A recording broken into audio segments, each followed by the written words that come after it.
तर आता मी तुम्हाला गोष्ट सांगणार. गोष्ट आवडते ना? हो.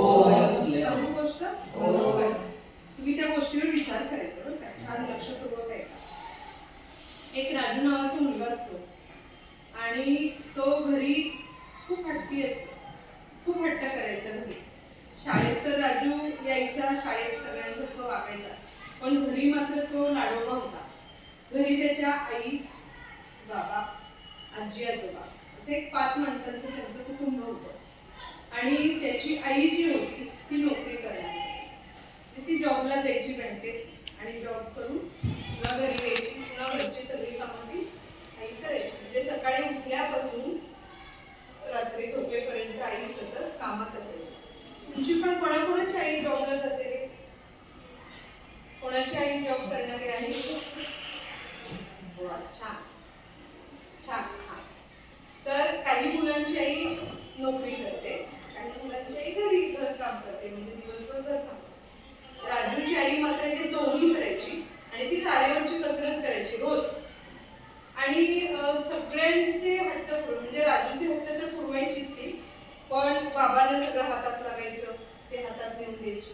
आजोबांना चहा वेळेत लागायचं, तो चहा वेळेत देणं, त्याला पेपर हातात नेऊन देणं. आजी म्हणायची मला काही उठताच येत नाही बाई, मी काय करत नाही. आणि आजीचं सगळं करणं, हे सगळं करून राजूचे खूप दमून जायचे. आणि मग एक दिवस राजूला काय नाही, राजूला ती जरा म्हणायची की राजू जरा मला मदत करेल, तर तो म्हणायचा जे मी नाही करत, बाकीचे कुठं काय करतात, तू सगळं आजी आजोबांचं करतेस आणि मला तेवढं काम सांगतेस, मी नाही करत, असं म्हणून तो बाहेर खेळायला पळून जायचा. एक दिवस काय होतं ऐका बरं, एक दिवस काय होतं, राजूची आई आजारी पडते आणि तिला हॉस्पिटलमध्ये ऍडमिट करावं लागतं. मग आई ऍडमिट होते, आजी जाते आईजवळ बसायला. आजी म्हणते मला काही माझ्या गुडघेचा मला काही होत नाही, मी दवाखान्यात बसणं. पण ठीक आहे, राजूच्या आईची आई तिथं येते तिच्या मदतीला, ती हॉस्पिटलमध्ये बसते. आणि मग हॉस्पिटलमध्ये ऍडमिट झाल्यावर राजूच्या घराचं सगळं चित्र बदलतं, कारण सगळ्यांना त्या आईकडून सेवा घ्यायची सवय असते. सगळंच ठप्प होतं. आजी म्हणते मला काही करता येत नाही, आजोबा म्हणतात मला सगळं वेळेत पाहिजे, बाबा म्हणतात मी जॉबला मला जायचंय वेळेत, डबा नाही मिळणार आज. असं घरात सगळ्यांनी राजू भांबावून जातो की आता काय करायचं. तो म्हणतो ठीक आहे, मी पण शाळेला जात नाही, आज शाळा मी बुडवतो, राजूची शाळा बुडते. आणि मग तो एक 8 दिवसांनी शाळेत येतो. आणि शाळेत आल्यानंतर मग त्याला बाई विचारतात तू का शाळेत आला नव्हतास. तो सांगतो की घरी आई आजारी होती आणि ऍडमिट होती, 8 दिवस ती हॉस्पिटलमध्ये ऍडमिट होती. मग सांगा बाईच्या लक्षात येतं की राजूला बाई म्हणतात मग राजू तुला काय वाटतं आई ऍडमिट झाल्यानंतर.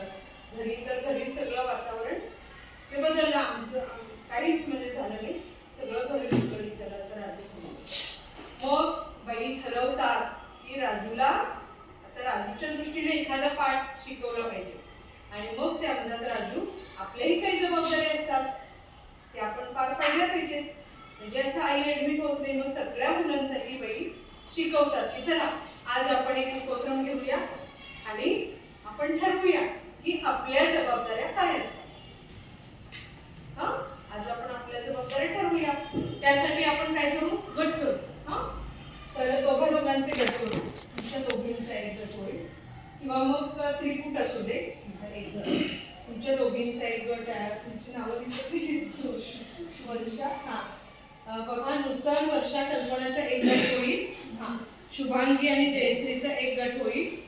आणि तुझं नाव काय वेगळं, विक्रम ठाकरे, त्याचा तुमच्या दोघांचा एक गट होईल, नितीन आणि विक्रम दोघांचा.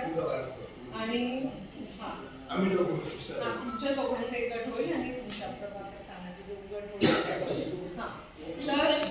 तर त्रिकूट होईल, ते दोन यांचं त्रिकूट होईल.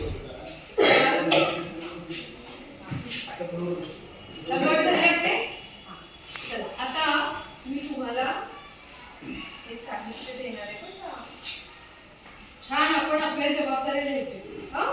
म्हणजे तुमची कुणाचीच आजारी पडणार नाही आणि हॉस्पिटलमध्ये ऍडमिट होणार नाही. त्यासाठी आज आपण हा खेळ खेळूया, उपक्रम घेऊया. हा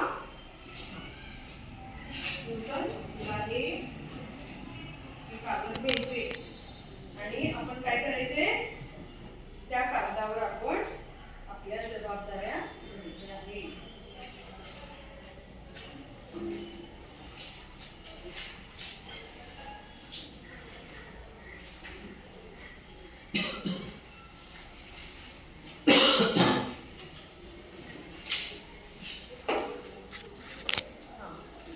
म्हणजे जरा हे मागे देतोस का?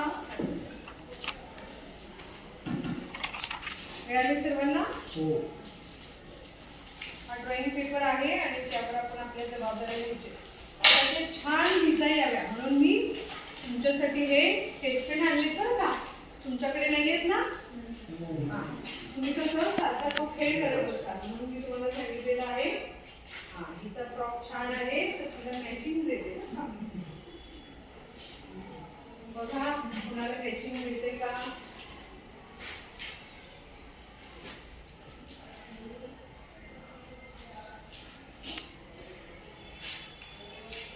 इकडे इकडे मॅचिंग मिळाली आहे.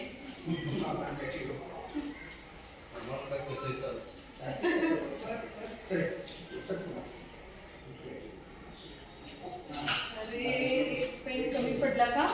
असू दे. तुम्हाला दोघं वापरते का एकच? तुम्ही सहकार्य केलं म्हणजे एकमेकांना. ओके नाही? काही आतला पेन देऊ का? हा स्केच पेन देऊ का? राहू दे.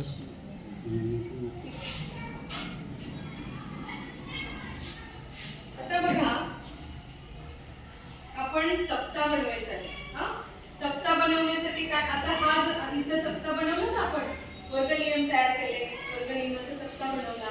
तर इथं कसं बघा हेडिंग वरती दिलेला आहे वर्गनियम आणि मग नियम लिहिले. असं छान तक्ता तुम्ही बनवायचे.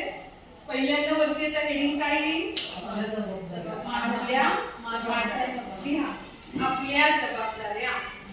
वरती हेडिंग लिहा किंवा माझ्या जबाबदाऱ्या लिहिली तर काय हरकत नाही.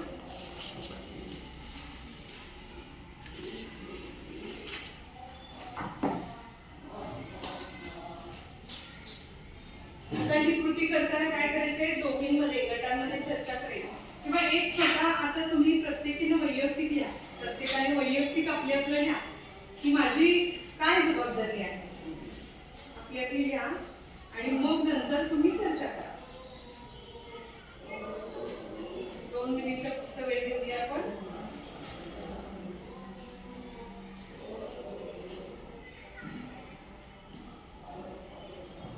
पाच जबाबदाऱ्या लिहिल्या की हात वर करा.